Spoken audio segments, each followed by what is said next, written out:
Welcome, everybody, to a brand new Blu-ray and DVD out and about video today. And this week sees the release of the action-adventure experience Monster Hunter hitting store shelves, along with the deceptive thriller Fatale, and a new live-action Pinocchio movie with Roberto Benigni. Yeah, guys, we got that as well, plus much more. So let's go see the deals, exclusives, and we are at our first location, Walmart. So let's go in and see what they got. All right, everybody, we are in at Walmart, and oh boy, yeah, there is nothing new this week on the shelves whatsoever, man. I mean, seriously, yeah, all the new stuff, nothing, dude. I mean, all the same stuff as before. The Greenlands, the Freakies, Informer, Horizon Line, Soul of the Dragon, all of the same stuff. Nothing new whatsoever. However, crazy enough, guys, if you look at this with the Crudes, the New Age, they sold a shit ton of this, guys. Do you remember last week? It was filled with a ton of physical media of Crudes and New Age, like a ton of it, dude. And a lot of it is sold, man. Outside of like some 4Ks and maybe a couple of the Blu-rays, like a lot of it has sold, man. That's kind of nuts, dude. I mean, it just goes to show, again, if you put the physical media out, people will buy it. I'm not lying, man. My theory's true. And it remains true to this day, man. I just wish the new releases were out. Yeah, nada, man. I mean, they don't even have tags for any of that stuff, dude. Yeah, so that sucks. But, I mean, I'm glad they sold a ton of Crude the New Age, but would have been nice to have seen some of the new releases. Just saying. Well, I guess this Walmart is officially a bust this time around. Shame, because they were doing so well. Back to the old ways again. Alright, let's head out. And here I thought they were actually doing better, guys. We had like a couple of really good weeks, and now suddenly they take like 2 steps back again. Man, you know, I have a feeling, honestly, that the older lady that usually stocks on Tuesdays is not here today. Because if she was, I guarantee you that we would have that physical media out, man. I guess I kind of got to go to the management and be like, hey, maybe you ought to schedule her every Tuesday, because, you know, she does way better than most. But, and here I thought it was upwards and onwards for this Walmart. Nope. The life of a physical media lover. Sometimes you hit big, and sometimes you hit diddly squat. And this time around, well, diddly squat.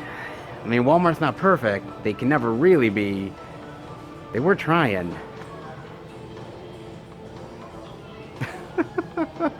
Better luck next time, I suppose. Let's hope next week is more plentiful. We'll cross fingers. And let's hope she's actually working so that we can get the physical media out. Until then, guys, well, the physical media lover can dream. But how about we try to check out some more physical media at the next location? Because here was zippity doo-dah. So let's hope to see more physical media goodness at the next location. All right, everybody, we are at our second location, Target. But before we go in, I gotta talk to you guys about something. I always look for interesting articles that are going on, stuff I can talk to you guys about, and this is another one of those really great ones about physical media that is definitely worth diving into. So this is another one where they talk about why do they still collect physical media in the time of streaming. I always love checking these articles out, man. This one's pretty good. So I'm going to read a couple things that this person has to say. So why do I still collect physical media? It allows me the freedom to enjoy others' creations when I want to, no longer abiding by streaming platforms offering certain movies for limited times. No, the discs that house the art I want to watch are there for me at a moment's notice. Let's talk about the House franchise for a second. What if I wanted to watch House 4 The Repossession? Very weird one indeed. Is that available to me right now? What if I had to know director Louis Abernathy's thoughts on the talking pizza scene? What are his thoughts? I don't think I will find anything to satiate my thirst for knowledge via streaming. And that is the point I would like to make. Streaming has its advantages, yes, but for diehard fans and collectors, physical media will always come first. It's not just about the film, though that comes first and foremost. I want to understand all aspects of the film and show my appreciation for the labels that supply those bonus features. There was an old saying when DVD started to gain traction referring to the discs as film school in a box. It meant that with the commentaries, behind-the-scenes documentaries, and additional supplements, one could find themselves understanding the basics of filmmaking techniques. During the rise in Blu-ray, some of that luster wore off in favor of assembly line products. Thankfully, labels such as Arrow, Vestron, Kino Lorber, and others have rescued this idea, identifying that there is still a market for physical media. These labels show they are fans as well, putting together illustrious packages that no one would have ever envisioned just a few years ago. I love all aspects of film, and boutique labels know others like me appreciate the work they put in. It's a win-win on both sides, and I can't imagine giving up physical media anytime soon. Agreed. I'm agreed with everything he said, guys. Now, here's the interesting thing, right? Because it is true that streaming offers a lot of advantages. It does. I'm not going to lie. I'm not going to sit here and bemoan everything about digital, because there's a certain charm to it that I think people definitely are attracted to. And there's an ease and a convenience factor that I get and I understand wholeheartedly. I honestly do, guys. But I think for me, and I think a lot of people who started to collect, especially during the time of DVD, this was such a revolutionary thing at this point. You had the commentaries, you had the documentaries, you had the deleted scenes, you had a certain amount of exclusivity that you were never able to get before. And that was really like a huge draw. And over time, maybe we've been too used to it. Maybe there's a certain level of we know it's always going to be there, but that's not always the case. And there's a lot of releases out there from a lot of companies that barely put any special features on anymore. A lot of times there's commentaries missing, making ofs, and that stuff is not as regular anymore as you might think it is. And I think there is still a lot of movies out there that, unfortunately, even big movies, that don't get the kind of love on physical media as far as features are concerned that they really deserve. And the only place we're ever going to get any of that stuff in the future is physical media. I mean, streaming may eventually offer the documentaries. They may eventually offer deleted scenes, obviously. I think Disney Plus kind of does at times. I do know that. But will we ever get what we used to get with physical media and all of the great special features and almost, as this person says, sort of film school in a box in a lot of ways? I don't know, man. I just don't know if we're always going to truly get that. And there was something really genuine and something that I loved about that gave me more of an insight into the movie and made me grow closer with the filmmaker and the movie itself, because I could see a window into what they were thinking and what they were trying to do and making it. And it felt personal to me. And I love that. And, what they also say in the article is that they talk about the idea of, there's a lot of people out there who talk about the quality of the audio and the presentation of the video and everything. And he said that's all well and good, and you want to know that, but there's a certain level of kind of maybe being a little boring when talking about that. And almost feeling like, it's kind of a mundane talking point. I think a lot of people, unfortunately, have moved on past physical media because I don't know if people engage them in the way that they want to be engaged in. You can talk about an audio and video quality all you want, and I think it's important for the releases, but I also think it's important to gauge it with people about the movies itself and the actual plots and the characters and the special features, and there's something about packaging, and there's something about the documentaries and the commentaries that are intriguing and bring people to the table that they wouldn't normally want to. That's sort of my thing, my sticking point, guys, is that have people lost interest in the medium because it's all become mundane now? That it's just become a thing that we're used to? It become sort of old school now, I guess. To sort of just, well, I guess we're just gonna, it's just gonna be the movie itself on Blu-ray, and, we need to engage people. I remember back in the day with like Star Wars Episode 1, The Phantom Menace came out, and everybody was talking about that documentary and like the making of it, and that got people excited to want to own physical media. There's something about having the physical disc and the special features that intrigue you to buy it even more. And when we lose that certain aspect to it, maybe people lose a little bit of interest. I think the special features, yes, the movie is important, but the special features are also what bring people to the table. And that's also what differs physical media from the actual digital format when you can just watch a movie and that's it. You got to intrigue them to buy it, guys. And I think that's a very important aspect to it. Just saying, man. I'm curious as to what you guys think about this. I truly am. I'm a fan of physical media, always will be, but special features definitely intrigue me. That's for damn sure. Do they to you? Is that a sticking point? Definitely let me know, guys. As far as physical media this week is concerned, Walmart didn't have much, but let's hope Target is on the ball this week. Let's hope. But the only way to find out is head inside, so let's go in and check it out.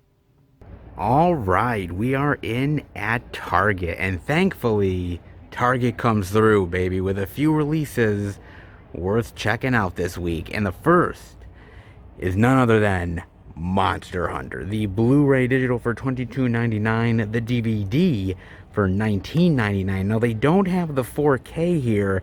They did. It might have actually sold a bit, but they did have it for $24.99. But honestly, what's cool about this, though, guys, is that both of these have different artwork. And you guys know how much I love the fact that some of these companies go out of their way to put different artwork on the different physical media releases. The DVD has this artwork, Blu-ray has this. Not sure about whether the 4K does, but hopefully we'll find that out, man. But that's really cool, dude. Sometimes it's the same artwork, which is fine, but it's sort of a cool little extra added bonus for a physical media lover. Whether you're a DVD lover, Blu-ray, you name it, it's just something cool, a little extra add-on, which is nice. And I do appreciate that, I'm not gonna lie, man.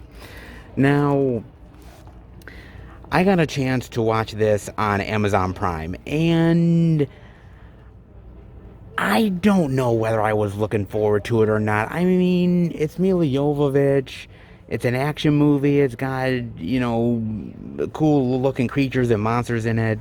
Okay, sure, why not give it a chance, man? I mean, I had heard mixed things about the movie, to be fair, I really did. And I didn't know anything about the actual video game series. I mean, truthfully be told, I never have heard of Monster Hunter, the video game. I haven't. I mean, I played for a decent amount when I was a kid, but never did I hear of Monster Hunter ever. I don't know whether it's a good game or not. I just never heard of the damn thing. But why not give it a chance regardless? Whether it was a video game movie or just a regular old monster movie, it kind of intrigued me.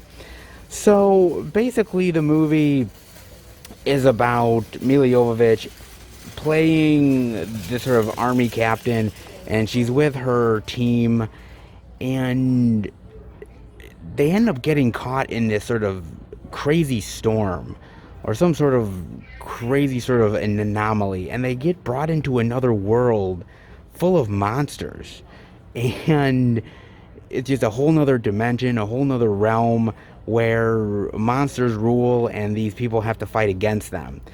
And it's just craziness and monster action galore, and that's where we are, man.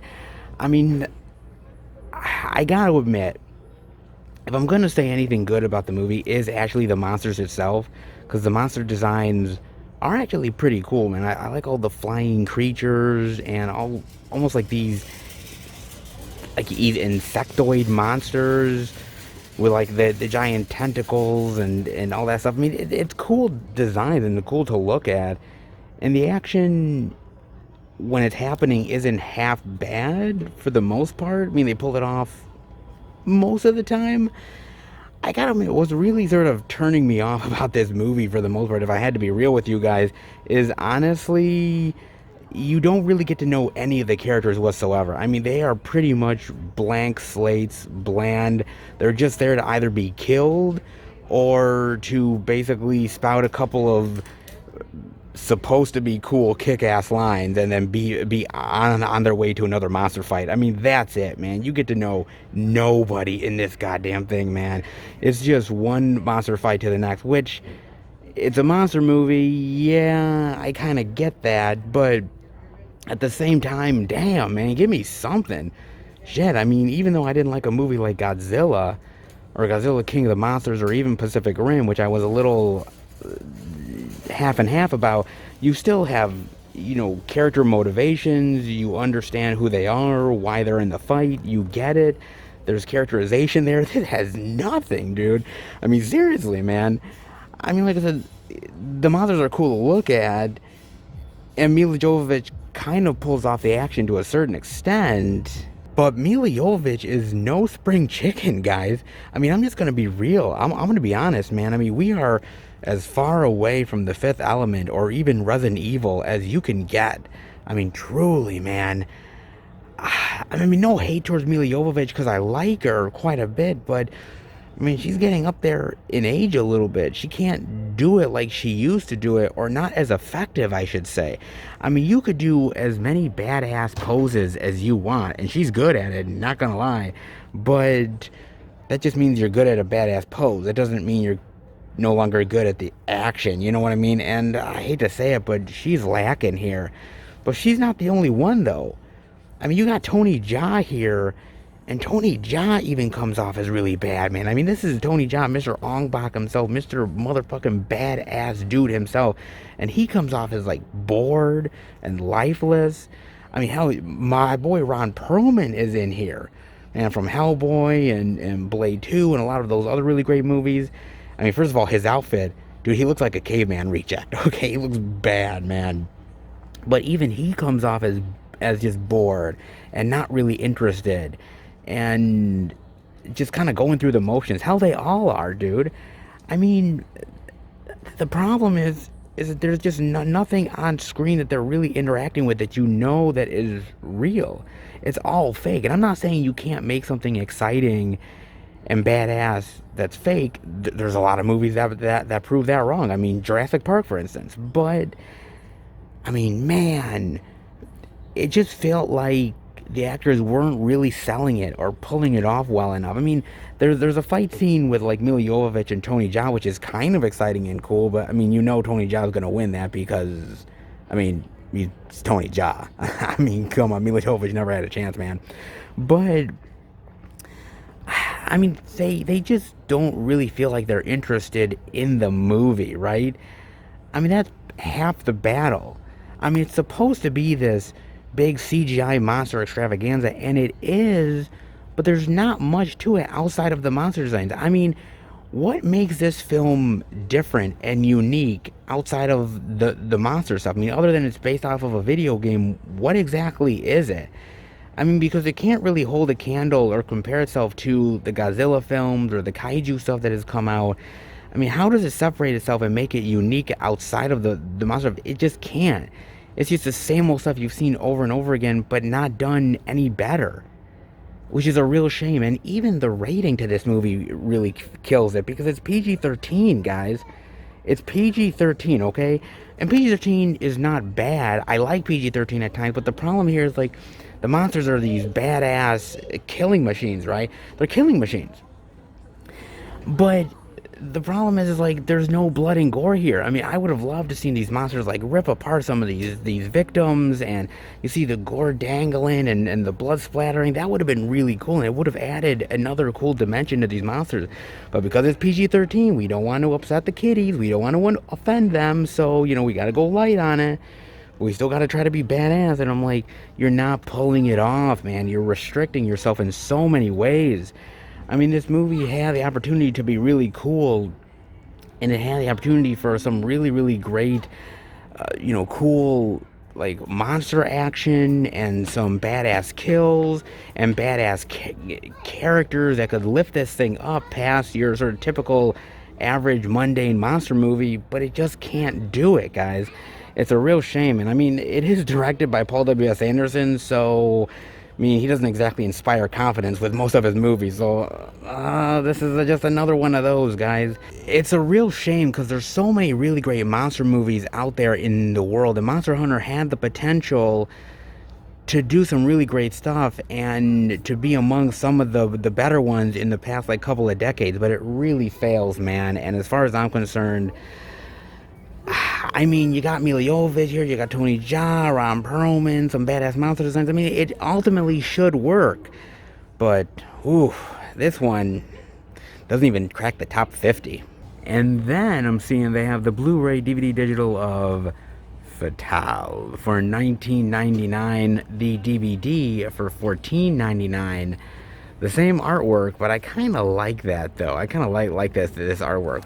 What's weird, though, is like the snake in the middle. Like, I don't remember there being a snake in the movie. I mean, other than Hilary Swank, but oh man. So yeah, kind of an odd design, but I do like the cover for the most part. I like sort of the deep purple hues. I'm liking that. I'm not gonna lie, man. So I got a chance to watch this movie on Amazon Prime, and I don't know if I actually wanted to watch it exactly, but the reason why I watched it was because why the hell not? Another sort of thriller where a woman gets revenge for a guy that slept with her, and she's angry at the world and wants to take revenge on him. Wow.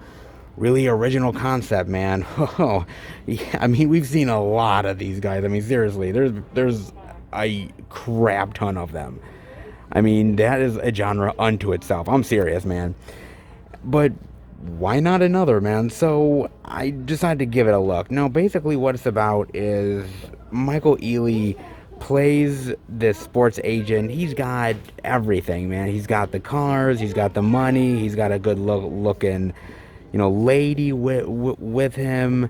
I mean, he's got a great sports agency that he's built from the ground up. I mean, he's got it all.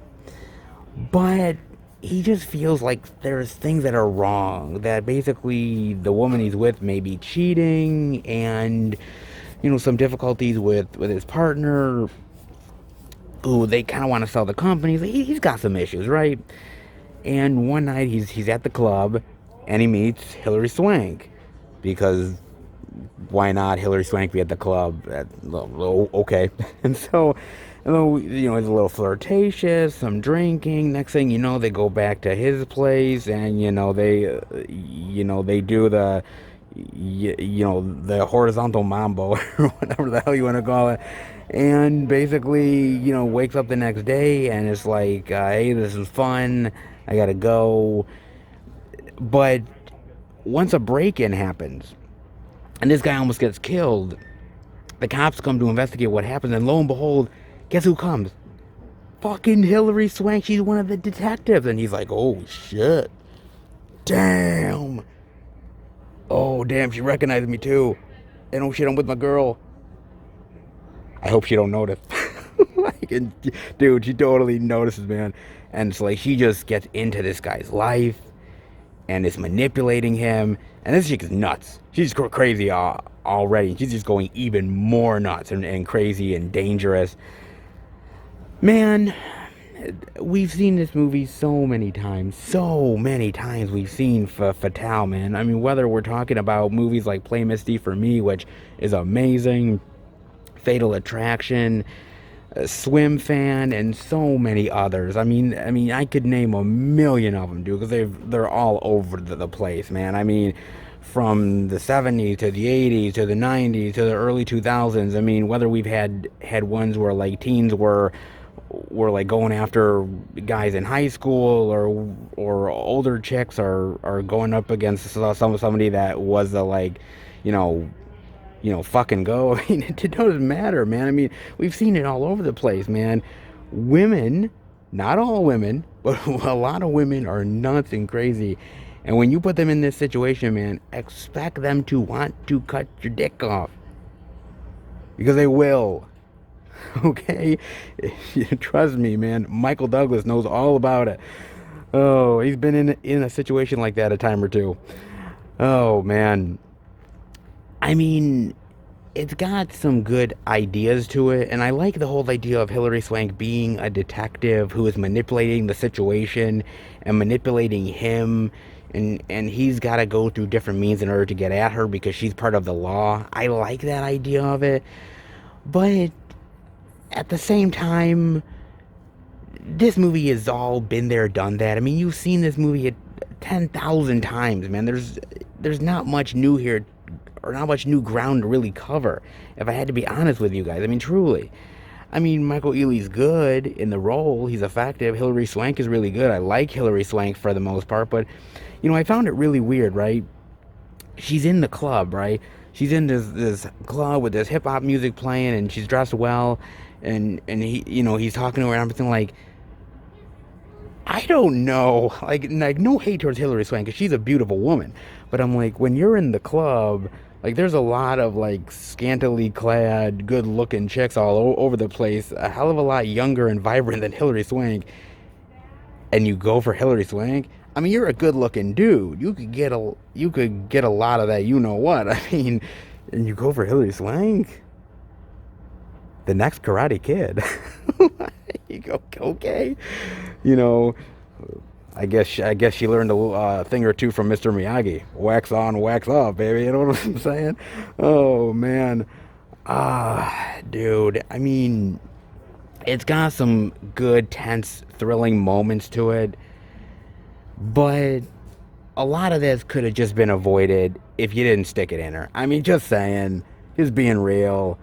I mean, go home and jerk it and be fine, dude. I mean, yeah, damn, man. Us guys will never learn, dude. We'll never learn. One mistake can change your life. Don't we know all about it, huh, guys? Oh, man. Ah, if you're looking for a solid, really fantastic, manipulative thriller about a woman getting back at a guy, dude, play Misty for me. Amazing with Clint, Fatal Attraction, and so many other movies that are just really well done back in the day. I mean, dude, Basic Instinct, amazing. I mean, fantastic, dude. I mean, I have never been more intrigued about and more scared of a woman crossing her legs than that chick. But this movie is just like a lot of the same type of movies we see every single year. It's good, it's got a good premise, some decent acting, but it's nothing that you haven't seen before. So, for like an hour and 40-ish, 45 minutes, if you want to take a ride down a road that you've seen many times before, I guess Fatale, well, I guess you could do worse. Put it that way. And then I'm seeing they have the Blu-ray digital of All My Life for $22.99. Now, I got a chance to watch this on Amazon Prime, and I was kind of intrigued by the movie, I'm not gonna lie, because of it being based on a true love story. And it's actually something I had never heard of, so I was like, okay, interesting. I wanted to know more about this. Love like there's no tomorrow. And in this case, that really is true, man. So basically the movie is about this couple who truly love each other, and they get hit with this devastating discovery, and they decide before there's really an official, like, goodbye that they can't come back from, that they really love each other so much that they want to get married and just solidify their love for each other eternally. And I gotta admit, I really did enjoy this movie. I really did, man. Everything from the plot to the acting to the chemistry, and I'm not gonna lie, it's this movie's a tearjerker, man. I mean, it truly is, because I'm not gonna lie. Basically, one of the characters gets a certain type of cancer that unfortunately, they can't cure, or they try to cure, and it's just not gonna happen. And it's just the inevitability of the death, and the idea that even though you're gonna die, you don't want that to define your life. And I truly appreciated that, man. I really did. I thought it was heartwarming. I thought it was heartfelt. I thought it was dramatic. I thought that it was a really fun movie at times. Like, even though this is a downer movie in a lot of ways, it truly, it truly is a very endearing movie, dare I say. And it really shows the love that people have for one another and how much that love truly means. It's a fantastic tale, man. And again, the acting here is amazing here. I thought that Harry Shum Jr. from Crazy Rich Asians did a great job. I thought Jessica Roth really was very lovely here and did a great job. I love her from the Happy Death Day movies. But this is a totally different thing that she did, and she pulled it off really well, man. I thought she did a great job here. And I love just the fun aspects of it, whether it was sort of the musical montages or just the heartwarming stuff of trying to get this wedding figured out amongst all of the sickness that's going on. It really got to me, man. I mean, we've seen a lot of these love stories before, so it's not like this is anything new, essentially. We've seen characters with illnesses and love stories, and we've seen these movies a time or two, so it's not like this movie is anything like new and groundbreaking, essentially. But just the fact that it's based on a true story, and the fact that these people had to deal with the difficulties in their life and still finding the love and passion and wanting to share their life with one another for forever, doesn't matter how long that actually is, really got to me, man. And I really love this movie quite a bit, man. I thought it was really well done. And even seeing the couple at the end of the movie from their wedding was just amazing. And so I really appreciated that, dude. I mean, it's not the most original film in the world. We've seen a lot of these, but honestly, it didn't really matter, because I still really enjoyed it regardless, and I think you guys would too. Really well done, actually. Not half bad, man. Pretty darn good. And that seems to do it, man. I mean, All My Life, a little Monster Hunter action, and crazy, vengeful chicks, of course. We see too many of those, man. Very interesting stuff, and some new releases definitely worth checking out. Not bad for Target this week. Let's head out. I was actually really worried, guys, because when we went into the first Walmart and there was nothing, I thought, well, geez, if Walmart doesn't have anything, oh, what is Target gonna have? And thankfully, I was very much proven wrong. I mean, they have the two big new releases, they have one of the indie titles.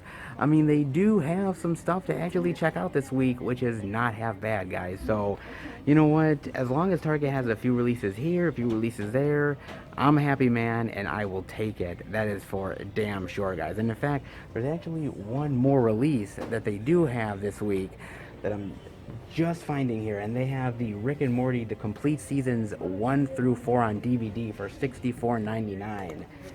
So if you guys are Rick and Morty fans or are looking for the complete seasons 1 through 4, they definitely do have them, man. I mean, I'm not actually a Rick and Morty fan. I haven't watched enough of it, but I know the Rick and Morty fan base are like hugely rabid, dude. So if you're looking for it, Target definitely has it, man. And another sort of funny side story, I'm sort of over here filming, and one of the customers actually comes up to me and is like, I'm looking for this book and everything, and I'm like, I don't work here. I don't work at Target. And she's huh? I'm like, do I have an ounce of red on me right now? Do I have the bullseye? Am I hanging out with like the dog that looks like Sponge Mackenzie with with the friggin' like mark on it? Like, huh? I don't work at Target. Maybe I'm here too much, and like some people start to think I work here, which is so bad. Oh my god, man. I'm like, really? Whatever, man. Crazy antics at Target yet again. Hey, as long as they have the physical media, I'll still be here, getting mistaken for Target employees. Whatever, man. I'll endure it.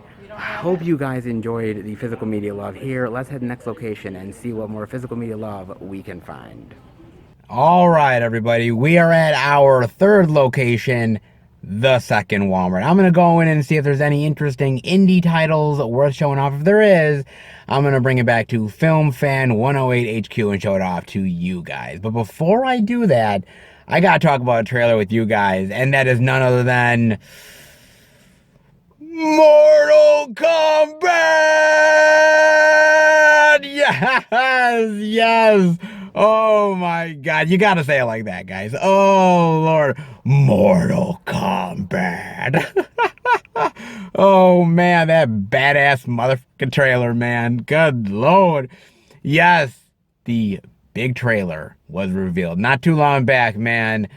Brand new Mortal Kombat is coming back to fight your ass very soon, man. Woo! So, I am a fan of the old school Mortal Kombat games and the old school Mortal Kombat movie. I just thought that, honestly, video game based movies, there's a lot of problems with them. We know that, guys. I mean, I could go through it, but you guys know the routine. And I thought Mortal Kombat was one of the better ones, and actually, yeah, has aged, but still kind of holds up to this day, more or less. And at the same time, you kind of wanted it updated for, modern times with the CGI advances and everything like that. They did that, man. And basically, it's just the same idea of there's a tournament, you've got to fight for Earth, and everybody else is fighting for their realms. And, it's just survivor be killed, man. And who's going to win the day? And all of the blood and gore that's going to be sprayed on the screen, man. Damn. Now, I saw the Red Band trailer. And there was some good blood and guts, man. They was spraying all over, man. They definitely know how to, just have the great kick-ass fight scenes and the bloody beatdowns. They know it, man. And they give you all of that in the trailer, dude. It looks cool, man. Truth be told, it looks really cool. And I like the characters. You got Sub-Zero, you got Scorpion, you got Kano, you got Sonya Blade, Liu Kang. You got them all, man. And I like some of the updated looks, the updated effects.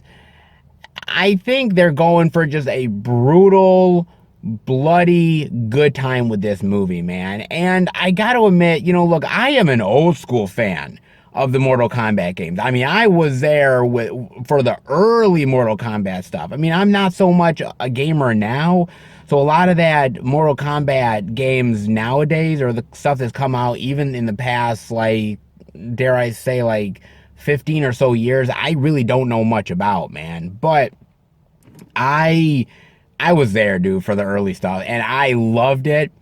And I love some of the really brutal, crazy, ridiculous characters.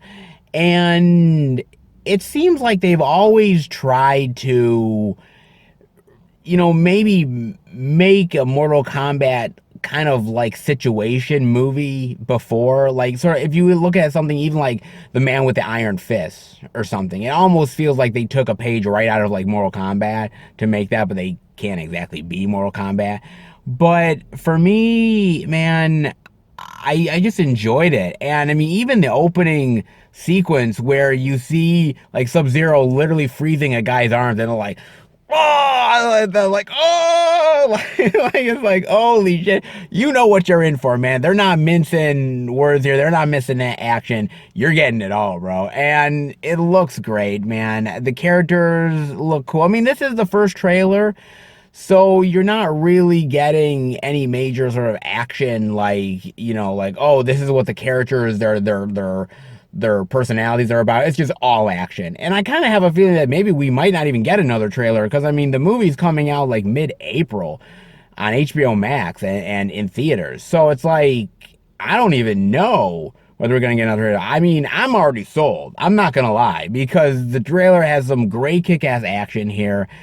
I love the different designs. I love sort of the dark and dreary landscapes. And I love sort of like the game speak, and it just feels like they're gonna have a lot of fun with this movie. Yes, it's gonna be brutal, and it's gonna be intense, and it's gonna be in your face, but it's gonna be fun. And I think for fans of Mortal Kombat, young and old, I have a feeling this one's gonna deliver, man. I mean, you don't really know until the movie comes out and you watch it, but I mean, it doesn't take away from that old school Paul W.S. Anderson movie, which still holds up, at least to me to this day. I love the old school effects, and for me, that kind of held up for me as a great standard for like old school video game movies. I mean, hell, it's much better than Super Mario Brothers. Okay, just saying, man.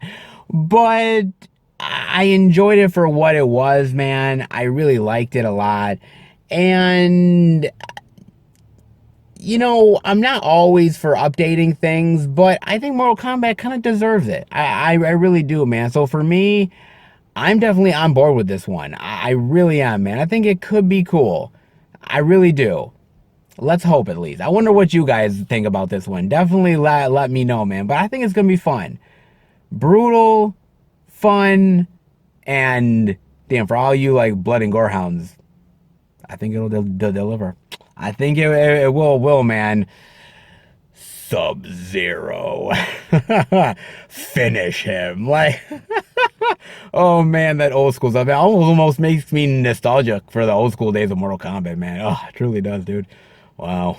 Definitely let me know about that, guys. In the meantime, let's head into the second Walmart and let's hopefully see some physical media goodness worth checking out. All right, back in at the second Walmart, guys, and I gotta admit, it's a little bit of a dead zone here at this second Walmart. I mean, the physical media, there's not a lot out. I'm not gonna lie, man. It's pretty empty. I don't know whether they didn't get their shipment in or whether they just didn't care to put it out. This Walmart's usually good at it, but not this time around. However, that being said, I searched around a little bit, I rummaged around, I digged, and I found a few titles still worth showing off. Dare I say, yes. I do my job as a physical media lover to dig through the media for you guys, and I found some worth checking out. So let's head home.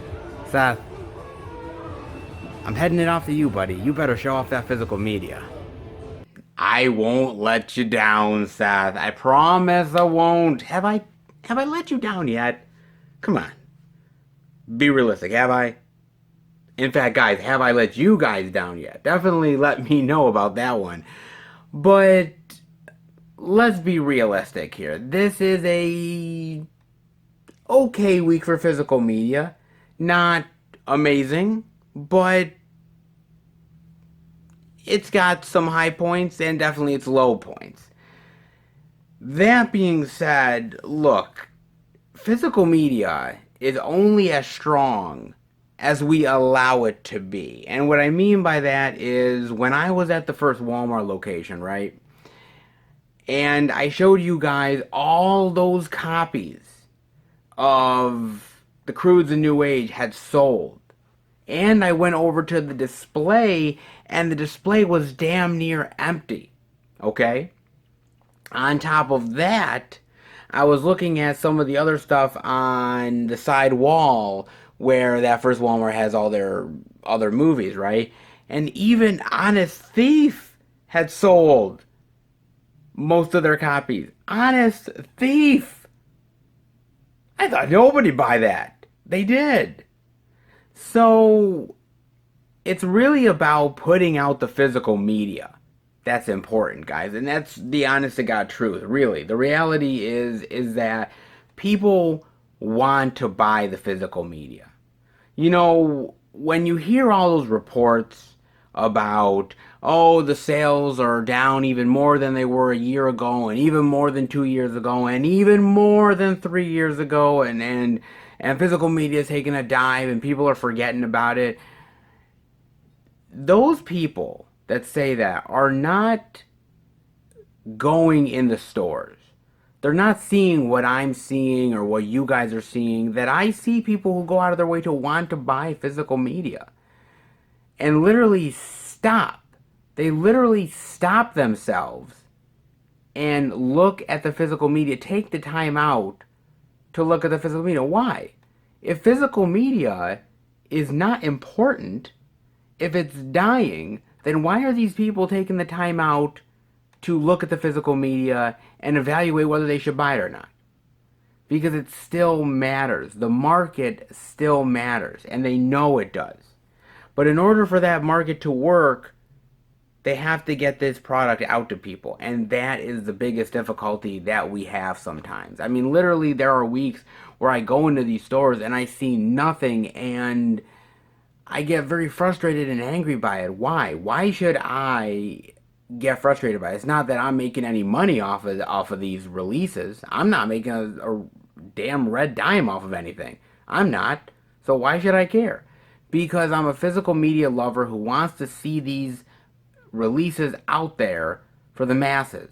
That's why I care, man. And I I go out of my way to do these videos not because I'm getting paid by Walmart or Target or Best Buy or any DVD or Blu-ray company. I mean, no, nobody pays me jack shit. I do this on my own time, on my own dime. You know, I literally do this when I could have 1,000 other things I could be doing, but I do it because I care about the media. And I'm not the only one that does. And that's why that when you see these releases that are not being put out, you go to these employees and you say, these are releases that should be out this week. Why aren't they not out? You pressure. That's what it is. And as long as we put the kind of pressure on these companies, I think real change can happen. Not like change back in the day, like 5, 10 years ago, when literally physical media was booming and literally shelves were stocked full. That's never going to happen again, guys. Never. But the best we can do is hope that these companies realize that there is still a marketplace for it, and putting it out is important. As long as we can let them know how important it is, then maybe they will see it themselves and put it out. That's the only hope we got, guys. And if you guys are willing to do it, then I'm certainly willing to do it. So it's our due diligence as physical media lovers to continue to support the cause and continue to put pressure on these companies to actually put the media out for everybody to get a chance to buy. It's very important, guys. So that's why I go out of my way to show out the physical media as much as I do, because it's something that I feel it has still the entertainment value, and I feel that there are average, everyday Americans that really do want this media. And just because a company says that they're not putting it out, that shouldn't be the be-all, end-all of it. This media should be out for people to enjoy. And trust me, there's a lot of people like me that are out there, more than some of these companies and these analysts might realize. Just saying, guys. Hey, I'm just throwing it out there. I truly believe that, guys. But definitely let me know. In the meantime, I mean, yes, I had to scratch and claw my way with the second Walmart to find some releases, but I think the stack will definitely be worth it. All right, all that Walmart indie goodness, or at least what we could find. So let's check out what we picked up at Walmart, and let's dive into the weirdness that is in front of us, shall we? And the first title I'm seeing here is they got half brothers. There's no running from family. Well, uh, well, there is, especially if you're holding a goat. What? Okay, what the hell is this? Half brothers. What? It looks like some sort of zany comedy. The hell? Renato, a successful Mexican aviation executive, is shocked to discover he has an American half brother he never knew about. Ooh. Somebody's been busy in their free time. The free-spirited Asher, the two very different half-brothers are forced on a road journey together, masterminded by their ailing father, tracing the path their father took as an immigrant from Mexico to the U.S. Huh. and the fucking goat is along for the ride. Okay. Oh man. You know what this kind of reminds me of? Hearing about the road trip stuff and the sort of zany adventure, it kind of reminds me almost like Due Date with Robert Downey Jr. and Zach Galifianakis. I mean, not exactly because they weren't brothers in that movie or anything, but you know how two people can be very different and have to coincide with one another in this road trip and eventually learn to love each other and set aside their differences, that type of movie. I have a feeling this is going to be one of those films where it's got zany comedy. I mean, the guy's holding a fucking goat. I mean, I'm assuming there's some wacky shit in here, guys, and just eventually they sort of learn to trust and care for one another and love each other as brothers. Aw, how sweet. I guess. I mean, honestly, these types of comedies, whether it's Due Date or Planes, Trains, and Automobiles, you name it, what makes it work is that one character is very straight laced and the other character is very sort of bigger than life. Because you can't have two characters be very bigger than life because then it's all the same thing. And you can't have two characters that are both very straight laced and, very straightforward because it would get too boring. So you need a little bit of both. That's where I think this movie is kind of headed, I guess. Maybe? I don't know, man. Could be fun, wacky, family goodness. Okay.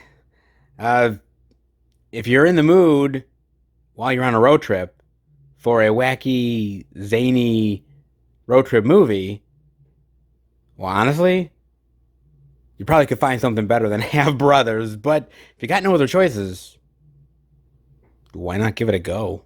And then the next title I'm checking out here is 400 Bullets, Only One Way Out. Ooh, I like that cover, man. Looks like some gritty wartime goodness, dare I say, huh? I think so, guys. One cold winter night in Afghanistan is about to get a whole lot worse for Ray, a Gurkha soldier left to guard a British military outpost. Captain Noah Brand are looking for rescue from a group of cops. Can hunt them down, missile guidance ships. In the film's jaw-dropping finale. Very nice, man. Interesting synopsis by far, man. Kill or be killed, survive, or die trying. Yeah, that's pretty much war for you guys. I mean, it's very interesting. They're focusing on the Afghanistan war. And I got to admit, out of all of the era of war films that I've seen, Civil War, World War One, World War Two, Vietnam War, you name it. Afghanistan, that war, there hasn't been many movies made about it quite yet, and most of them I have seen, and they're not bad. I mean, 12 Strong, Lone Survivor, Zero Dark 30, movies like that, The Outpost. those are all really, really solid movies that I've really enjoyed for the most part. I haven't really dived much into the Afghanistan war movies as I should. I'm much more of a fan of World War II style movies, or even something like Vietnam War, which I think those movies are fascinating as hell, man. I haven't dived as much into the Afghanistan war movies, but the ones I have, like I said, really enjoyed, man. This definitely looks like it doesn't dive too much into the actual politics of the Afghan war, more of like a moment in time where these people have to fight for survival against these people who have either betrayed their country or people that are going against them. And it's just basically these two men that literally have to survive against an army of soldiers. It seems like a very interesting survival wartime epic. It seems kind of interesting to me, man. And also, if I'm not mistaken, yes, it's also a Shout Factory release as well. Of course, man.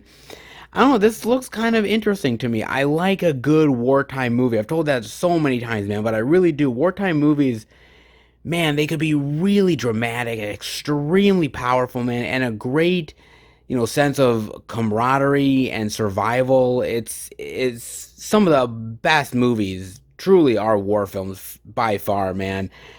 However, some war films, well, they're not so great. I'm not gonna lie, man. I don't think 400 Bullets is like that. Do I think it's like top tier war movie?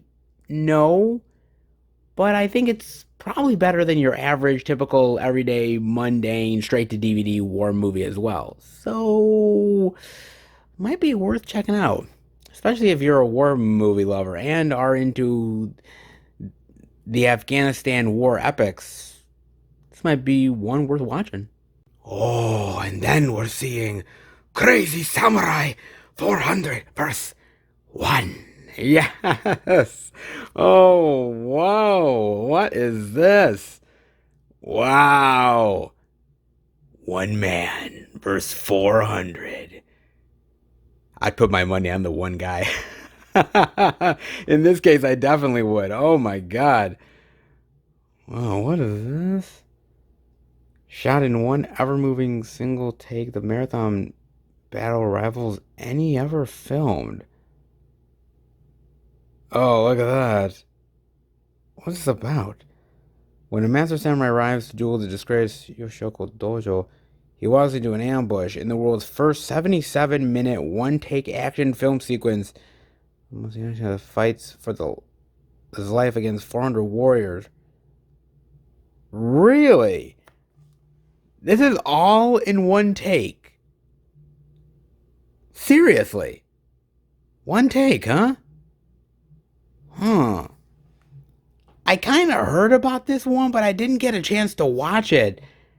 I might have to watch this, man, because I love good sort of samurai sword epic movies. I've told you this, guys, a time or two, man. I mean, movies like The Swordsman has some really good sword play. Of course, Crouching Tiger, Hidden Dragon is one of the best ones. And there's so many others, man. Amazing stuff out there. But all in one take?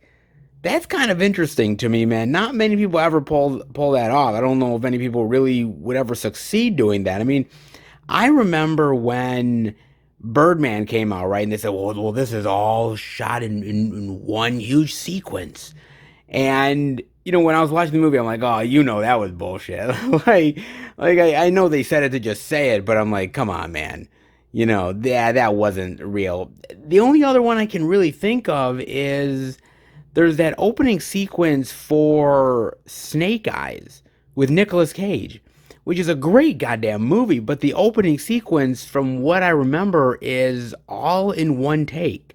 I mean, that's not an action sequence or anything, but it's all like a one take deal. And I remember, like, I heard people like Nicolas Cage and others be like, that was like the most difficult thing to do because everybody has to be on point every single second of the scene. Like, nobody can break character, and everybody has to be on their mark and know their lines, and has to be right on top of things, like, right off the bat, man. And This is interesting, man. I'm not gonna lie. Like a whole sequence, a 77-minute action sequence, one whole take, 400 soldiers versus one guy. That is fucking nuts, man. That is nuts. That alone, I gotta check out because I've always said, guys, when it comes to these type of movies, whether we're talking about horror flicks or action movies, you name it, people have seen so many things before. I mean, truth be told, we, as movie lovers, we've seen it all one way or another. And as far as these new movies come out, my one big criticism a lot of times is what separates this movie from all the rest. Why should I or anybody else waste 90 or 100 minutes, 122 hours, whatever, on a movie if it's just the same thing we've seen before over and over again? What stands out on this one?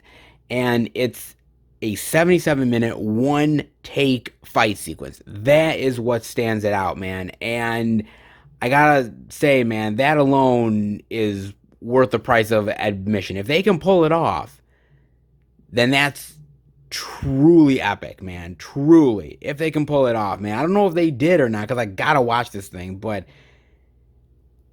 it's a bold move, man.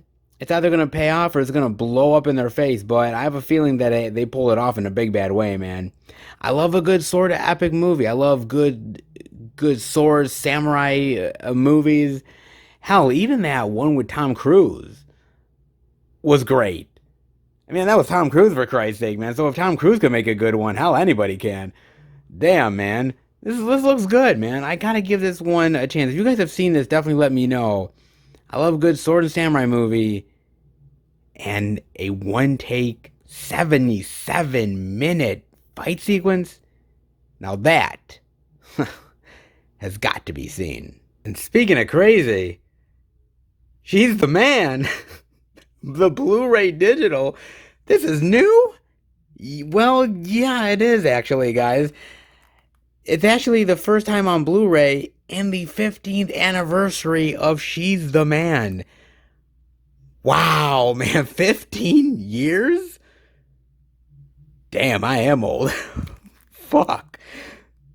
Shit. Look at that, man. And look at Channing Tatum. Holy shit, man. He is young. Damn, he's like Mr. Babyface. Whoa. Man, dude, has he even hit puberty yet? Fuck. Jeez, man. Damn. Good lord, man. Wow, she's the man. Woo. Man, blast from the past, dude. So, I watched this years and years ago, man, and you gotta understand the time period, right? I believe this movie came out in 2006, if I'm not mistaken. I believe it did. So, if you remember that time period, right, Amanda Bynes was big. I mean, she was on that show, All That, on Nickelodeon, which I used to watch religiously, man. That was kind of like my younger version of Saturday Night Live or, some shit like that. And she was on there and she was like the cute girl that, the boys liked. And she was blowing up big in like popularity. She had done that movie What a Girl Wants and it had done pretty well. And 3 years later, she came back with She's the Man. And it's a wacky, crazy movie of just this girl that dresses up as a boy to try to help out, like, I believe the soccer team, and she falls for this boy, obviously played by Channing Tatum, and is still waiting for him to hit puberty, and so, it's just wacky craziness, goofy shit, and God, how could anybody ever be convinced that Amanda Bynes is a boy? How? How? How is this possible? Oh, man. Good God, man. Seriously? Man, some motherfuckers are blind, man. Good Lord. Oh, Jesus. Look, the movie's not terrible. It's kind of cute. It's got its decent moments. I'm not gonna lie, man. I mean, I don't know if I'd revisit the movie now, to be fair, but it's kind of wild that this is the first time I'm on Blu-ray. You'd think this would have been on Blu-ray before, but actually no. Wild though, man. And it's kind of weird about Amanda Bynes, right? Because Amanda Bynes really isn't doing much. I think the last movie she was in, if I'm not mistaken, was Easy A. It was like a small role, obviously, but I mean, she was good in it. It's kind of weird, and I don't know whether I feel bad for Amanda Bynes or not. It's tough because a lot of actresses like Amanda Bynes, they never really got past the sort of teen girl phase of their career to get to the more serious, sort of main female actress, taking very serious roles and becoming, much more of a well-respected actress than just, a teeny bopper stuff for, the teen girl crowd. She never really got past that. She was big in that category. You look back at those earlier movies, you look back at Nickelodeon times. I mean, they promoted her big time, and young boys and young girls really gravitated to her. And the transition is never easy. Some actresses are able to do it and are able to jump past that teeny bopper stage into something more. There's been a lot of actresses that have done it. And then there's a lot of actresses who honestly have really failed and unfortunately get stuck in that and never are able to get out of it. And Amanda Bynes is one of them. It's a real shame because, back in the day, I remember watching all that and really loving that show and, really liking Amanda Bynes. But I realize now that it was like Amanda Bynes is kind of like a lot of actresses back in the day and even now on Disney or Nickelodeon. They're there for the teen crowd, and when they get too old for that, or you know the group sort of grows tired of them, then they just fade out of existence. It's kind of weird, but that's kind of the Amanda Bynes story. I hate to say it, but it is true, man. I mean, wow, if anybody's still a fan of She's the Man, remember from back in the day, I mean, first time on Blu-ray, 15th anniversary, guess it might be time to revisit it at some point if you're definitely a fan of Amanda Bynes. And a lot of special features too, man. Commentaries, featurettes, man, a lot of stuff, man. Really? How could anybody mistake that for a boy? Oh man. You know what? Look, man, there's a lot of things when I was younger that I liked because I was younger. That was the sensibilities back in the day. I don't know if I'd revisit certain things because I kind of feel like if I revisit certain things that I liked from back in the day when I was a kid, I almost would kind of maybe not like them now, and that would kill my love for it. So I kind of stay away. I'm not saying She's the Man is like one of the best, movies I saw back when I was a kid, but it was kind of, you know, it was I was young and Amanda Bynes was cute. Cut me some slack, guys. So, if you like Amanda Bynes and goofy teen comedies, well, I like the goofy teen comedy part. Not sure about the Amanda Bynes part anymore, but I guess maybe a revisit might be worth it. And seeing her dressed up as a boy. Why? And last, but certainly not least, the 4K Blu-ray digital of Monster Hunter. Yes, I finally got a chance to see that they did have a 4K edition. It's the same artwork that we saw on the Blu-ray, so unfortunately the 4K didn't have anything different from the Blu-ray and the DVD, but it was worth a try to at least check it out, guys. Now, I wanted to talk about this again, and the main reason I wanted to was because of Paul W.S. Anderson, man. As I said, he directs this thing, and man, Paul W.S. Anderson, dude, I have a really big love-hate relationship with that guy. I mean, serious. Like a major love-hate relationship, dude. In like the biggest, baddest way. He's kind of become an embarrassment, hasn't he? I mean, truth be told, he kind of has. And there's a lot of movies that he's done that, frankly, are really piss poor. Some of the Resident Evil movies, that Three Musketeers film, Alien vs. Predator has its moments, but it's not all that great either.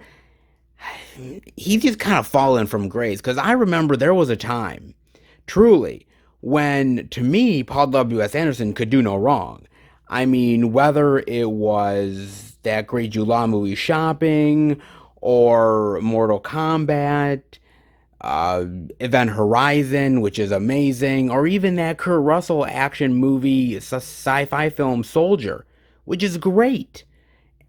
Really an underrated one, by the way. Out of a lot of Paul W.S. Anderson movies, good and bad, not many people really talk about Soldier with Kurt Russell. But if you haven't checked that out, definitely do it because it's really good, man. I just feel like he's. I think he still tries.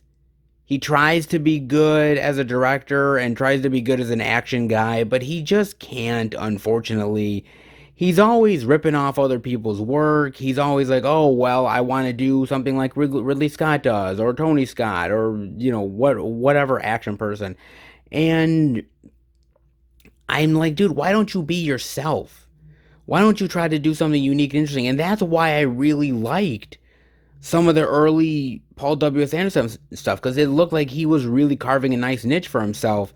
And then he became mainly a copycat director, man. And he was doing a lot of lame action sequences. He was using too much CGI. And is it just me, or he casts his wife in everything? Everything, man. I mean, Mila Jovovich, obviously, if nobody really knows, is his wife. They have a couple kids together, and he casts her in almost anything he does. Three Musketeers, Monster Hunter, obviously Resident Evil, and a whole host of other stuff, man. I mean, literally, it's kind of getting ridiculous now, okay? I mean, I'm just saying, man, he's becoming the Rob Zombie of the sort of sci-fi action world, right? Because Rob Zombie, in every goddamn project he does, he casts Sherry Moon's Zombie all the fucking time. Now, look, I like Sherry Moon Zombie in a couple of those films, mostly the Devil's Reject stuff, which I think is really cool. But I'm like, do I need to see her in every project? No, there are other actresses. Try telling Rob Zombie that. Like, and the same thing with Paul W. Anderson. I like Mila. I do, man. And Mila's really. She used to be a really kick ass actress that I thought could really handle the action stuff really well. And I think now, I don't know whether it's just the wear and tear, but I kind of feel like she's lost a step or two. But then again, it doesn't help that most of the movies that she's in just feel kind of mundane and not really all that exciting. And the same with Paul W.S. Anderson, man. I mean, if I had to say anything about Paul W.S. Anderson, my hopes for him in the future is that I would love to see him get away from these video game adaptation movies and get away from a lot of these copycat films that he's done over the years where he thinks he's got to, copy other directors' work. Like, I would like to see him be more original. I'd like to see him go back to something like Shopping, or to go back to the really, dark and weird sci-fi aspects of like Event Horizon or something. I'd love to see him do that, but I kind of doubt that's going to happen, man. I have a feeling I'm just going to be more disappointed by Paul W.S. Anderson's work, man. And it's kind of funny because there's always a really great joke around, because there's Paul W.S. Anderson, and then there's Paul Anderson, who has made a lot of really great movies and a lot of really art house stuff. And anytime you say Paul Anderson, you have to correct stuff. No, no, no, no, wait. I meant Paul Anderson, not Paul W.S. Anderson. They're like, oh, you had me worried there for a second. And then I'm like, yeah, yeah, I know. I just had to clarify just so you didn't think I like that guy. But honestly, man, He used to be great, and he's kind of went down this rabbit hole of really terrible, video game to movie adaptations, and just a lot of this sort of mundane, oversaturated CGI fest that I could really care less about. I love you, Paul W.S. Anderson. You've given me some good early work. Your later stuff, damn, man, majorly disappointing. Get off your ass and do something better. Just saying, man. I know you have it in you. Maybe somebody just needs to kick you in the ass. Maybe the monsters from this movie. Possibly. Oh boy, man. But some very interesting movies this time around, guys. I mean, the Walmart weirdness definitely delivered. Wacky family hijinks, Afghan war survival, crazy samurai one take action goodness, old school Amanda Bynes, and Paul W.S. Anderson. God help us all. Oh, Walmart, you never let me down. Well, most of the time you never let me down. There are times when you do, but you came through a little bit this week, dare I say, man. Hope you guys enjoyed the very unique and interesting stack, dare I say, man. And this is why I love physical media, man. This is why I do, because look, I gotta admit, most of those releases, not really my thing. But that's why I show it off to you guys. Because it might not be my thing, but it's your guys' thing. And you guys might find a release that you're really interested in. Something that's worth maybe taking a look at and purchasing. And that's the beauty of physical media, is you get a chance to buy this stuff. There's a lot of things out in the market that is not on digital.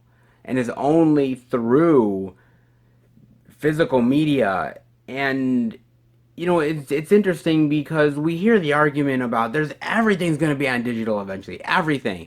And I take a lot of offense to that everything is going to be on the digital format, because it's just not. Realistically, it's not.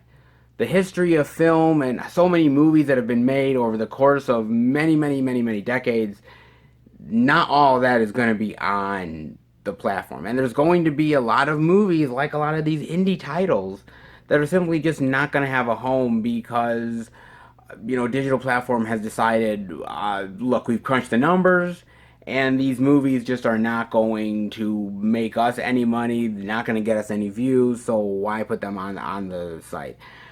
That's what's going to happen, guys. And a lot of these movies are going to get drowned out, but there is a home for them still, and that is on physical media. So as long as there is a breath of life in this format, I'm going to continue to support it and show it off. Even movies that I may not agree with and I like, I understand that there's a market out there, and for you guys that might enjoy it, so it is worth it for me to show it off in some way, shape, or form. That's what I truly believe, guys.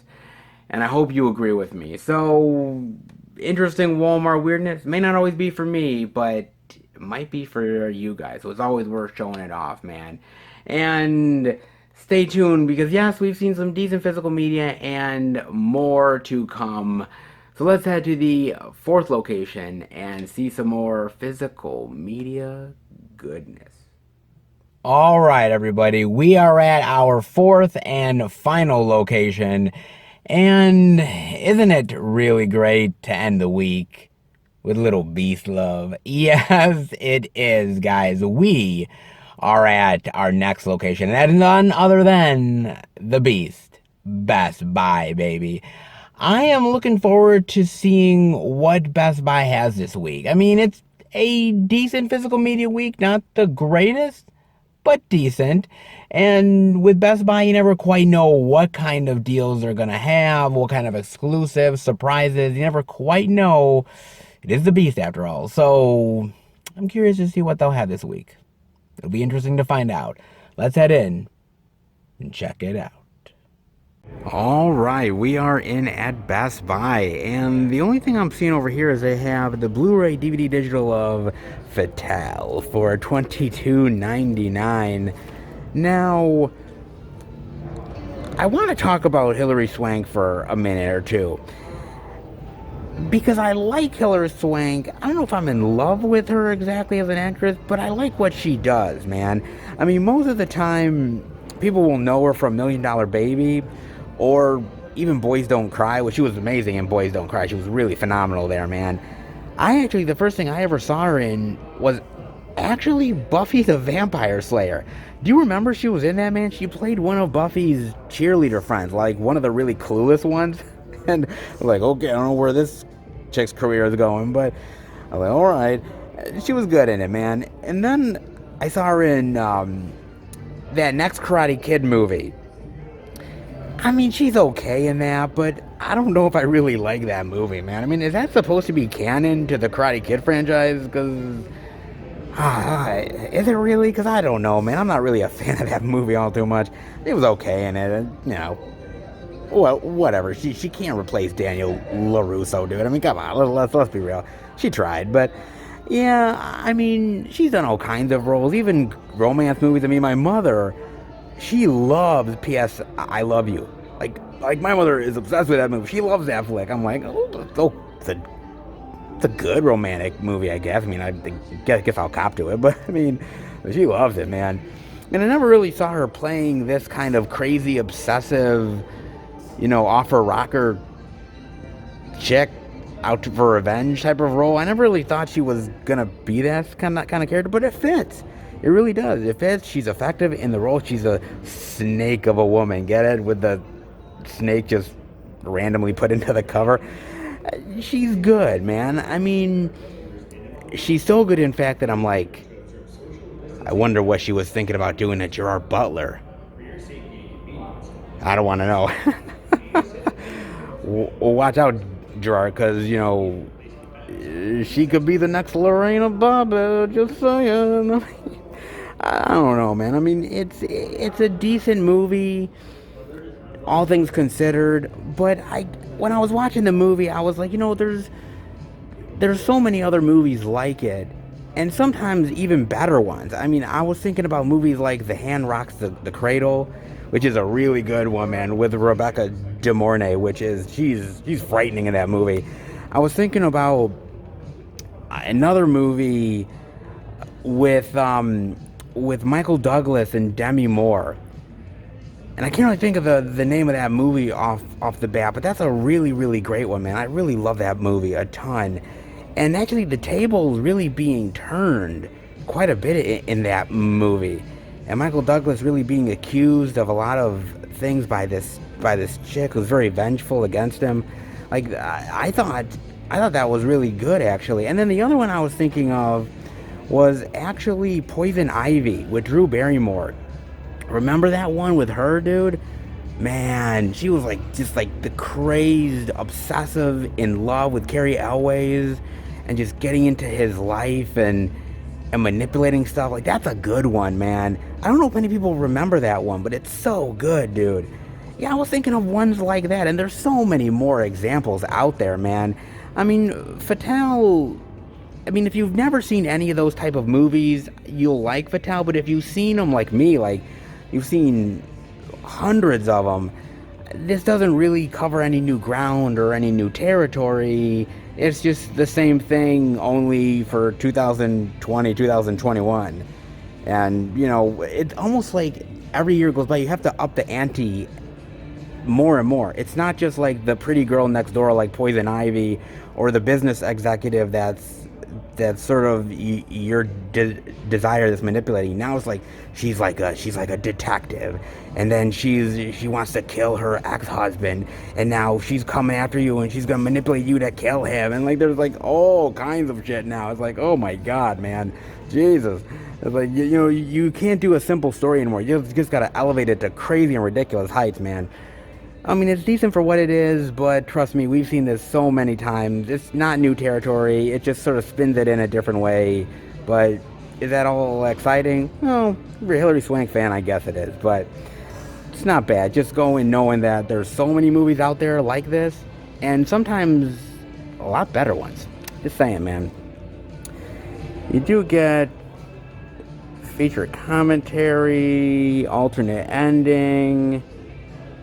and a making of Fatale as well, plus a couple other ones as well. Not bad special features, all things considered, for a rather sort of average, mundane thriller. like really, man. Okay. I mean, it's good, but if you want to dive into this sort of genre, I gotta tell you, man, there's a lot of really interesting ones to dive into before you ever get to Fatale. It's decent, could have been better, but honestly, there's so many movies that are so much better to dive into before you ever get to this. Give them a look. Kind of gives context to the genre, dare I say. Not bad, but that's all I'm really seeing over in this section. I thought I'd see more, but definitely not. Kind of a shame. I guess we'll see where else Best Buy takes us. And over in the back area, guys, there's actually only one other thing to check out here. Crazy enough, they don't have a lot of physical media this week, man. But I am seeing they do have the Blu-ray of a Shudder original, Scare Me, for $12.99. Oh, man, let's get into this movie, because I got a chance to watch this on Amazon Prime, okay? And I wanted to, because I'm giving more Shudder originals a chance. I am. Some of you guys have told me the Shudder originals are really great, and so slowly but surely I'm diving into more of them. I like the fact that Shudder, that is a horror streaming service, does these originals, gives these filmmakers a chance to do something unique and get their voices out there within the genre. I like that. However, that being said, some movies fare better than others. What could go wrong at a cabin in the woods?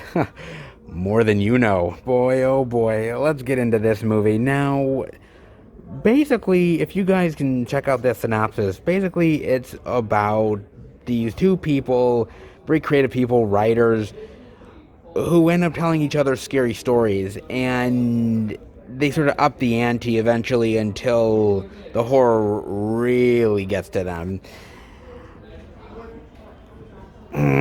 Okay, man, I'm gonna be real. I'm gonna be honest, and I'm gonna unload on this because I got no other choice to do it, guys. I didn't know what to expect with this movie. I was assuming this was a horror anthology because the synopsis pretty much hints at it being a horror anthology, which I was like, dude, I love horror anthologies. I'm like the big fan of them. Of course I would love to check out another horror anthology. Okay, I'm interested. And sort of like 19-20 minutes into the movie, after they sort of introduce the characters and all the goofy interactions that they're having with one another, I'm like, okay, are we gonna get to the scary stories now? Are we gonna do this? And eventually they do. And I was like bored out of my goddamn mind. Not only was I bored, I was frustrated. I was pissed, man, because this is not a horror anthology, not even by a long shot.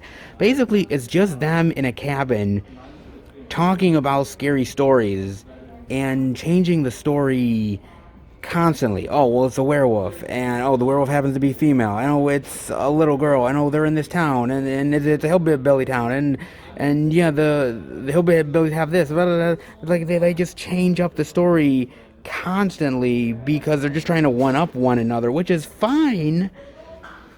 But it's such mundane garbage. Like all you're there to do is basically watch the movie and watch them tell you a scary story as the other characters are listening to the scary story. That's it. What kind of fucking garbage is that? I mean, seriously. I mean, that's the one thing that I hated so much about this movie, man. Because I'm waiting for, like, oh, maybe they'll have a cool little sort of tale that they tell, and you can see the imagery of the tale that they're trying to like convey, and it'll be kind of cool and interesting and interactive, and there's got to be something more interesting here than them just sitting by a fire on the fucking couch trying to tell goofy horror stories. There's got to be more than that, man. And there wasn't. Literally, like, I kept on waiting. I'm like, oh, are we gonna cut to the creepy town and the stuff that they're telling, and It'll be kind of cool little horror tale, and I was waiting forever. There was nothing.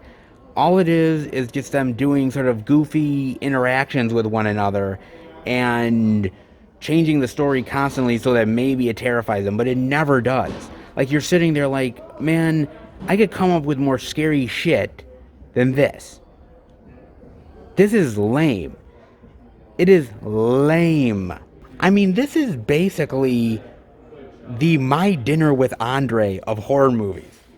Okay, you can quote me on that. Hell, if they could reprint this cover again, quote me. This is the My Dinner with Andre of horror movies. But here's the thing, guys. I like My Dinner with Andre. I actually like that movie. I think it's very philosophically interesting. I like the conversations. This is not interesting whatsoever. I mean, literally, the horror, there isn't much horror. The only horror that you kind of get at the end is the guy kind of is going a little nuts and a little crazy, and he kind of loses his mind a little bit. But even that is lame, because you've seen it in so many other movies, and there's not really an interesting twist or anything. It's just, oh, he goes crazy and he wants to hack her up. Wow, God, I could watch 100 movies like that in my collection. Wow, what a revelation this movie is. Like, seriously, I sat there for a fucking hour and a half watching this piece of garbage, thinking that it was going to get better, thinking that it was going to switch to some horror anthology tone where we get some cool and interesting tales and stories that these people are telling. No, it's just them sitting by a fucking fire, ordering pizza, and trying to one-up one another with lame horror tales.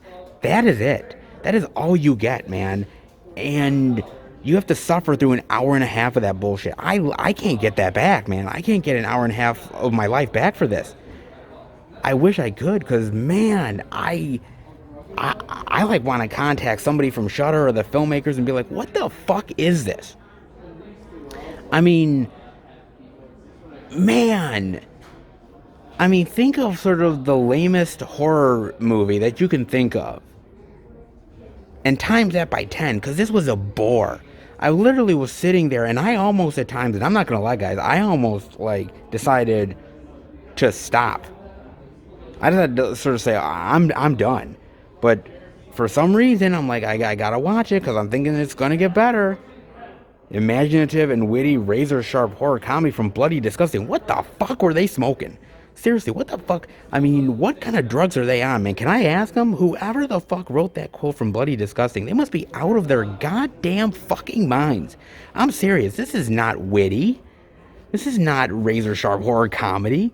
Definitely is not imaginative. It would have been imaginative had it been a horror anthology tale, like a Creep Show, or like a Tales from the Hood, or many more that are like that, guys. Even the lamest horror anthologies have one tale or two that interests you. This could have had something extra added to it. It could have been a horror anthology that maybe at least had some inventiveness with the horror tales, combined with the horror comedy aspect, kind of like a horror anthology like Holidays or something, which I really do enjoy that one quite a bit. Some of the stories there are pretty neat, or like Tales of Halloween or stuff like that. There's ways you could have gotten to make this very clever and interesting. But all you do, and I truly mean this, all you do is you literally are sitting on your fucking couch, right, watching this movie, and watching them sitting on a fucking couch, telling each other scary stories, and you don't even get to see the actual horror tales themselves.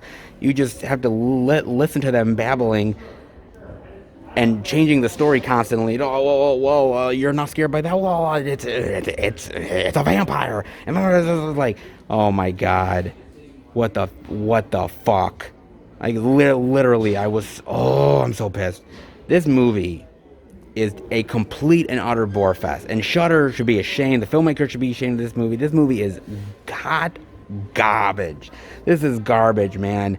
Look, I gotta give Shudder credit, like I said, because I think they're a good company, and some of their movies are actually quite interesting.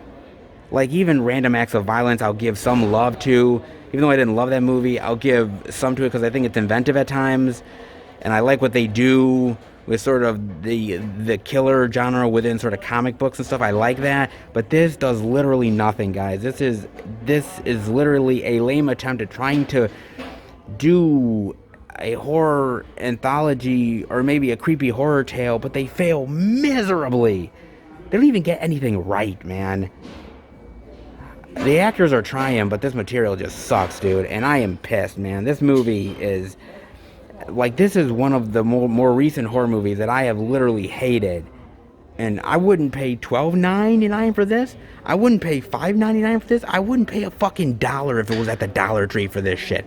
I wouldn't fucking do it, man. That's how much I hated this goddamn movie. I hated it. Whoa, oh my god, I'm so pissed at this movie, guys. Seriously, this movie was a waste of my fucking time, and I hate this movie so goddamn much, truly. I mean, it's got some good special features. It's got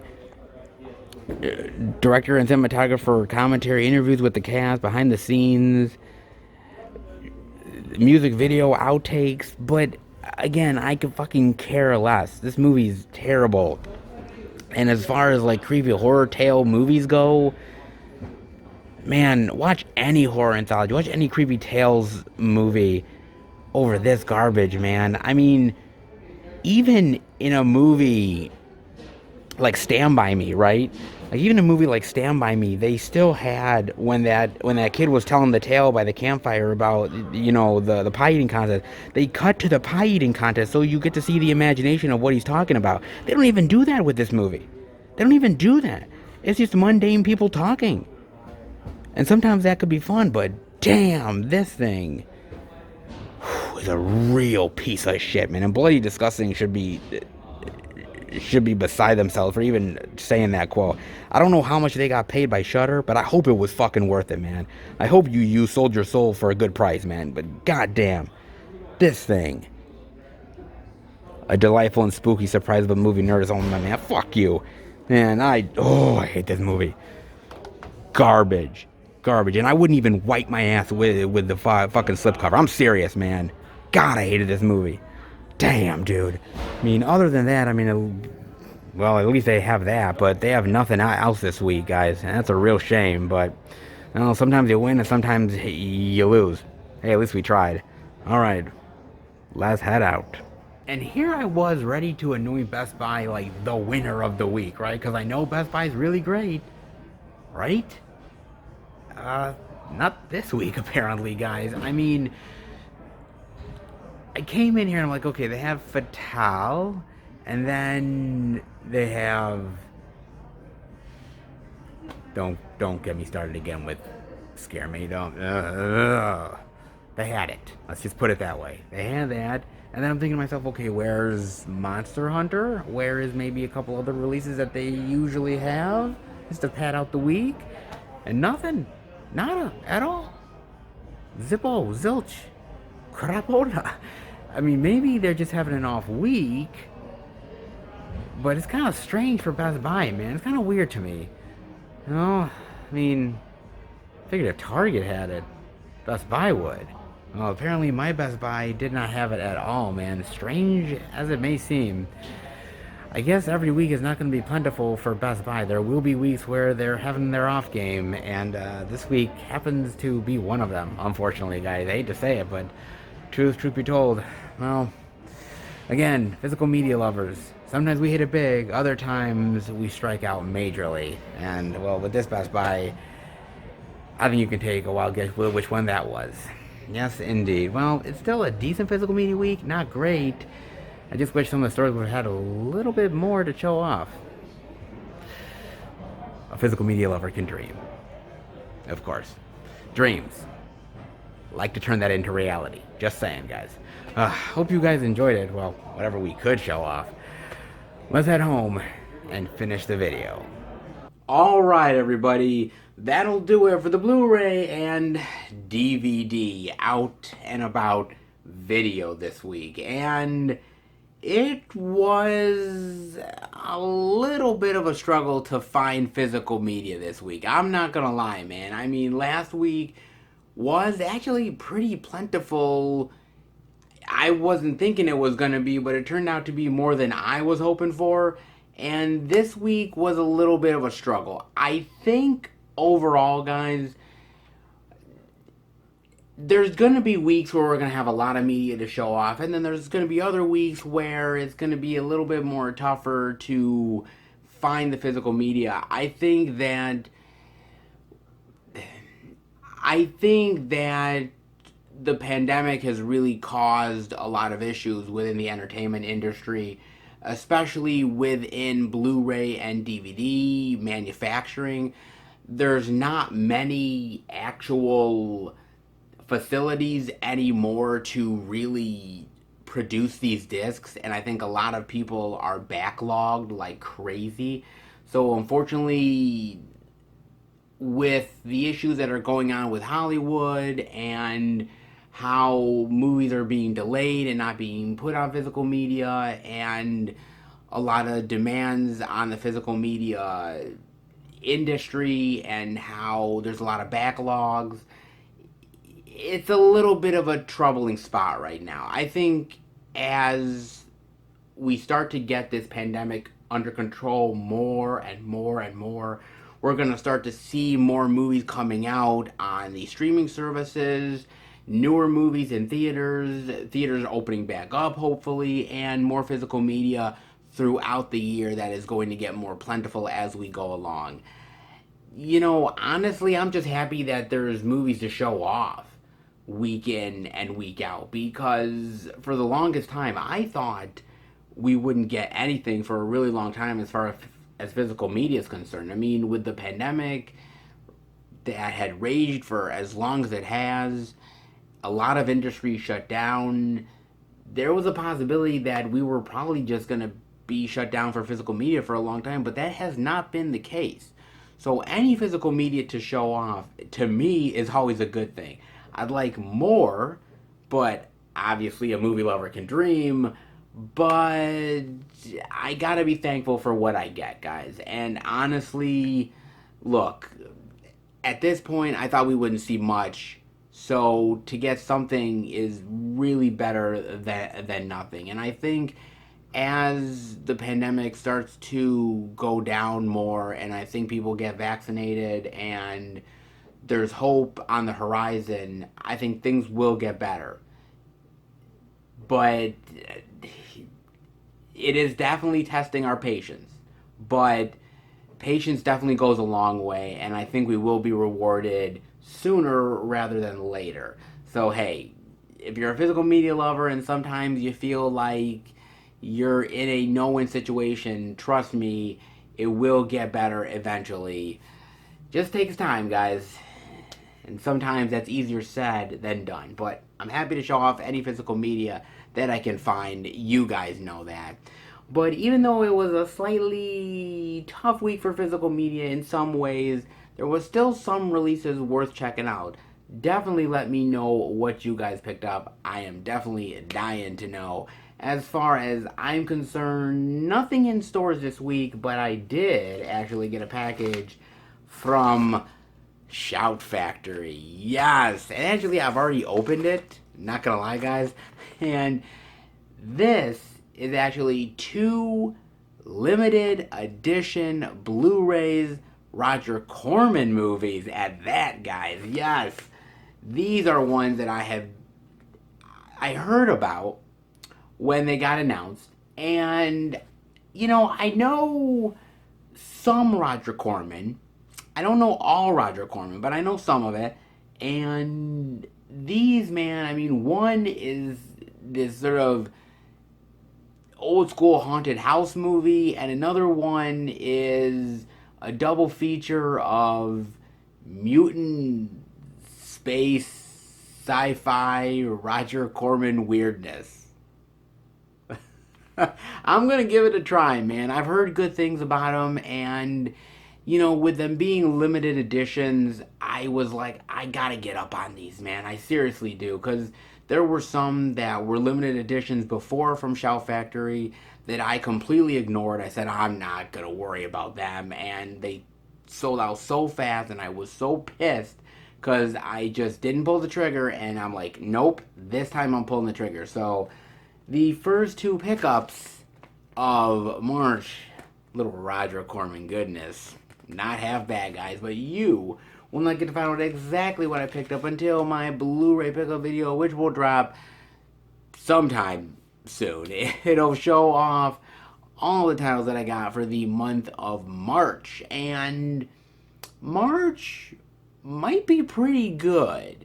It's going to be interesting. I'm getting some really great collector and limited editions, stuff from overseas that is literally making its way to my doorstep as we speak, and a lot of very unique out of print rare titles, a lot of nostalgia stuff that I haven't seen in years.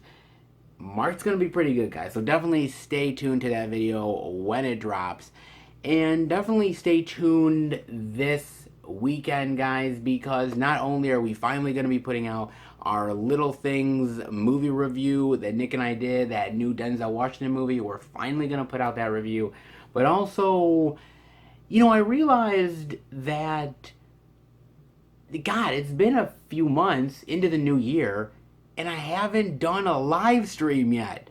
What in the world? What have I been waiting for?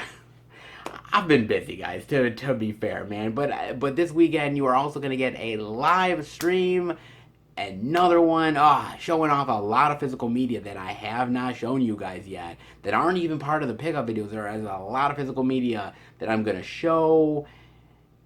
You guys don't want to miss it, man. It is going to be a good one. So definitely stay tuned to the channel this month, along with pickup videos and more movie reviews, the out and abouts, and more. It's going to be a good month. And before I let you guys go, I got to talk about this one, because this is really fascinating and very interesting, and something that I don't think you guys have really known about. And it's about Disney Plus. Shocker of a lifetime, right? Like, I feel like I'm always talking about Disney Plus in one way or another, and this time, definitely no exception, guys. So there's an article that I found from Variety, which is very unique and very interesting. So it says, Disney keeps 80% of streaming revenue by calling it home video.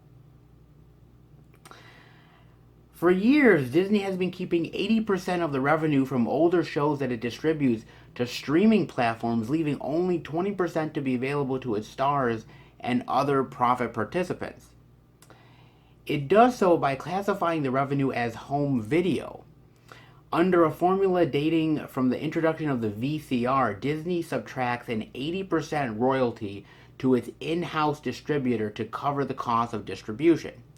In 2017, Bill Nye, star of Bill Nye the Science Guy, challenged that practice, calling yet another example of Hollywood accounting.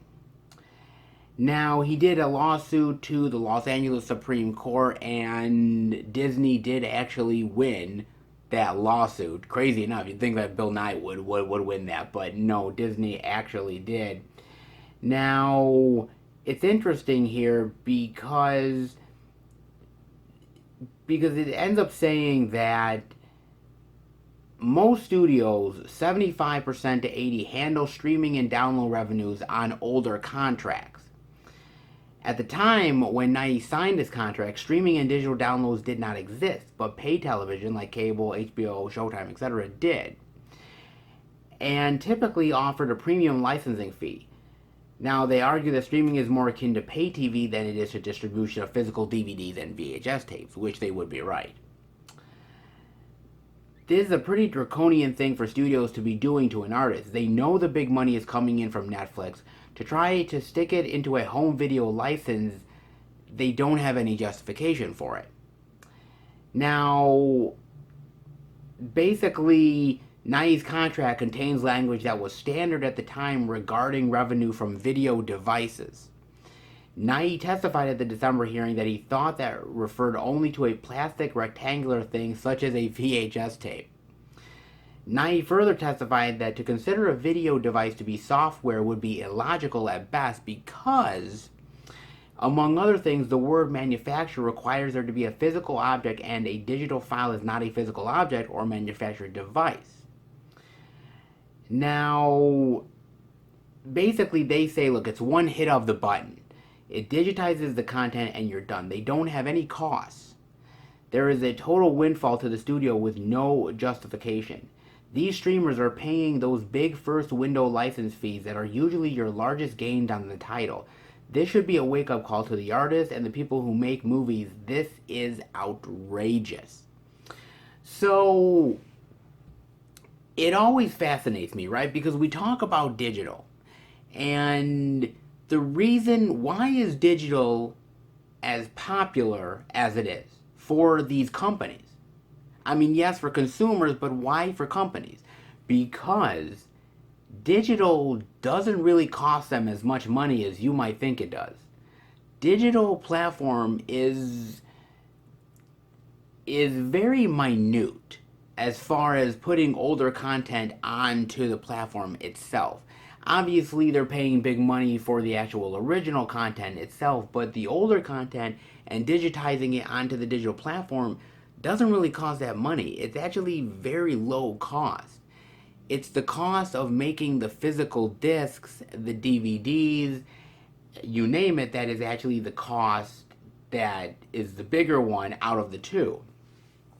And so, because of this one little clause that happened way back in the day with VCRs and VHSs, Disney can still to this day in 2021 say that because it's on a digital platform, they can technically call it home video and make 80% of the profit in their pockets, and then 20% they're able to give to, artists and producers and, people who are maintain the digital platform stuff, you name it. But Disney and other companies pocket 80% of the profits. Think about that. That is nuts. Because they don't have to pay these artists what they would normally have to pay them. Because a lot of these contracts, and I feel really terrible for people like Bill Nye and a lot of these artists who signed these older contracts years and years ago, before digital was ever a thing, not knowing that the digital platform was ever going to be possible. They signed those contracts and now they are stuck to them. They cannot get out from under them. And so Disney and a lot of these companies don't have to pay these artists and these producers, writers, directors, etc., any kind of huge amount of profit from the movies and TV shows that they've made, because they can classify it as home video, even though we know it's not home video. And they pocket the majority of the money. They're, well, we need the cost to do X, Y, and Z, when we all know that's false. But they'll screw over the artist by calling a home video just so they can make more money and put it in their pockets. It's pure greed, guys. It's pure greed. And, it's weird because I hear all these things about, the physical media format is dying and these companies want it to die. Why? Why do they want it to die? Because they see the ease of digital. They see the ease of it to put the older content on these platforms. It doesn't cost as much money. And by using an archaic rule from decades ago, they're able to still steal the money from these artists and make bank because they consider digital home video. These companies like Disney and all these other places, they will do anything to keep as much profits as humanly possible, man. They just will. And this is just another example of it. Honestly, man, it's crazy. It's absolutely ridiculous. But it's the truth, man. I mean, back in the day, it made sense if you think about it. I mean, you look at a VHS tape and, back in the day, it costs like, $60, $70, $80 to buy. It was a lot of money to make those tapes. And even if you look back at the early days of DVD or Blu-ray, it cost a lot of money to make that stuff.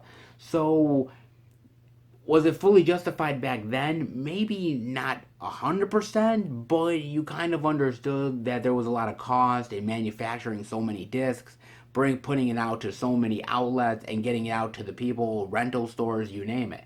Nowadays, all that is pretty much gone.